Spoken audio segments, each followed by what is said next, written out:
नमस्कार मंडळी, तू ही रे माझा मितवा या मालिकेच्या पुढील भागामध्ये आज आपण पाहणार आहोत की सुभद्रा आजी परत आल्यात आणि आता आजी सुद्धा ईश्वरीच्या बाजूने अंजलीला बोलल्यात. म्हणून आता अंजली नाराज होऊन घराबाहेर जाऊन बसते.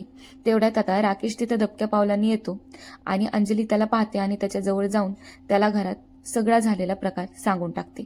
ते ऐकून आता राकेश अंजलीला म्हणतो, तू फक्त एक काम करायचं, फक्त माझ्या होला हो कर, बाकी काहीही बोलू नकोस. मी करेल सगळं हँडल. आता हा प्रश्न माझ्या बायकोचा आणि तिच्या होणाऱ्या बाळाच्या भविष्याचा आहे. आता अंजली राकेशकडे हळव्या नजरेने बघू लागते. घरात सुभद्रा आजी सगळ्यांना म्हणते, उद्याचा गुढीपाडवा आपण सर्वांनी मिळून आनंदाने एकत्र साजरा करूयात.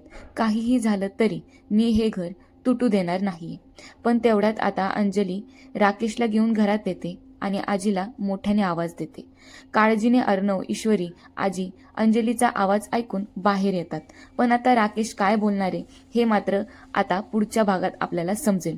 हा राजेश गोव्यातून परत आला तर खरं, पण येताना याने रियाने त्याला दिलेली डायमंडची अंगठी आणि तिचं सोनं चोरी करून आणले. तो खूप हुशार आहे. येताना मोकळे हात हलवत तो कधीच येत नाही. तरी सुद्धा तुम्हाला आता व्हिडिओला लाईक, शेअर, कमेंट आणि सबस्क्राईब करायला विसरू नका.